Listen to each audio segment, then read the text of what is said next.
ஓம் சாய்ராம். நல்லதே நினைத்தால் நல்லதே நடக்கும். சாய்பாபாவின் சத்திய வாக்கு. என் அன்பு குழந்தையே, உன்னுடைய வளர்ச்சியில் உன்னை விட எனக்கு அக்கறை அதிகம். அதனால தான் நான் எப்போதும் உன்னையே கண்காணிச்சுக்கிட்டு இருக்கேன்.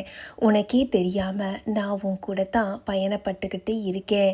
நீ தனியாக இருக்கிறன்னு சொல்லி மனசளவில் பயத்தை நீயே ஏற்படுத்திக்கிற. ஒன்று மட்டும் எப்போவுமே நிச்சயம், என்னைக்கு நீ என்னை குருவாக தேர்ந்தெடுத்து என்ன சரணடைஞ்சையோ அந்த நிமிஷம் தொட்டு இன்னைக்கு வரைக்கும் நான் உன் கூட தான் பயணம் பண்ணிக்கிட்டு இருக்கேன். எதை பற்றின கவலையும் வேண்டாம் என் குழந்தையே.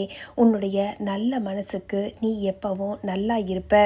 ஏன்னா நீ மனசறிஞ்சு யாருக்கும் எந்த தப்பும் செய்யறதில்ல.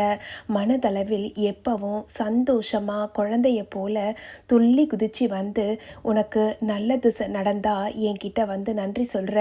கஷ்டம் வந்தால் என் சாய் இருக்காரு என் கூட அப்படின்னு சொல்லி என் மேலே நம்பிக்கை வச்சு பொறுமையாக காத்திருக்கிற. இதுதான் உன்கிட்ட எனக்கு பிடிச்ச ஒரு விஷயம். அதனால தான் நான் உன் கூட இருக்கேன். நான் என் பக்தர்கள் கையில் கேட்குறதெல்லாம் இதுதான். ஆடம்பரமான பூஜை முறைகள் எல்லாம் எனக்கு தேவையில்லை. மனதளவில் எப்பவும் தூய்மையாக இருங்க. என்னையே சதா சர்வ காலமும் நீங்கள் நினச்சிக்கிட்டே இருக்கணும். கடவுள் நாமம் எப்பவும் உங்கள் மனசுலையும் சரி புத்தியிலையும் சரி ஒழிச்சிக்கிட்டே இருக்கணும். இதெல்லாம் செஞ்சாலே போதும், நான் உங்கள் வாழ்க்கைக்குள்ளே நிரந்தரமாக இருப்பேன். நான் எந்த கோவில்லையும் இருக்கேனோ இல்லையோ, என்னுடைய பக்தர்களுடைய மனசில் நான் நிரந்தரமாக குடியிருக்கிறேன்.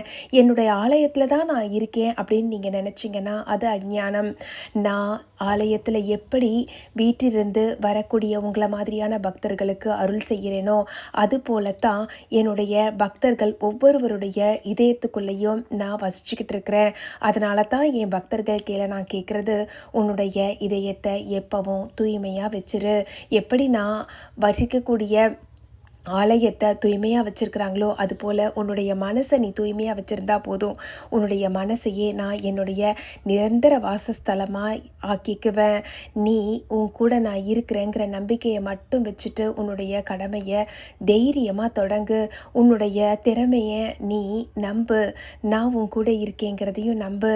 இது போதும். வாழ்க்கையில் நீ மிகப்பெரிய வெற்றியை நிச்சயமாக பெறுவ.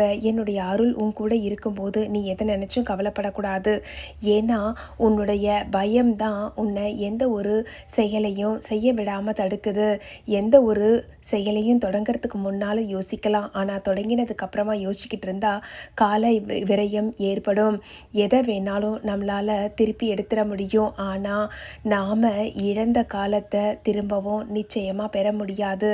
அதனால் இது நாள் வரைக்கும் நடந்த அனைத்து விஷயங்களும் நடந்ததாக இருக்கட்டும். இனிமேலும் காலதாமதம் செய்யாதே. உன் மேல் நம்பிக்கை வை. உன் சாய் என் மேலும் நம்பிக்கை வை. உன் திறமையின் மீது நம்பிக்கை வைத்து செயல்படு. என்னுடைய அருள் உன்னோடு இருந்து உன்னை எல்லாரும் பார்த்து வியக்கக்கூடிய விதத்தில் நான் முன்னேற்றி காட்டுவேன். என்னை நம்பும் உன்னை காக்க வேண்டியது என் பொறுப்பு. உன்னை மட்டுமல்ல, உன் சுற்றத்தாரையும் நட்பையும் சேர்த்து நான் காப்பேன். எதை பற்றிய கவலையும் வேண்டாம் என் குழந்தையே. துணிந்து செயல்படு. உன் சாய் அருளோடு இனி நீ ஆரோக்கியமாக நிம்மதியாக சகல சௌபாகியங்களையும் பெற்று வாழ்வாய். இது போன்ற பல பதிவுகள் உங்களுக்காக காத்திருக்கிறது. இணைந்திருங்கள். Sai Sathvik lifestyle. ஓம் சாயி, ஸ்ரீ சாயி, ஜெய ஜெய சாயி. ஓம் ஸ்ரீ சாய்ராம்.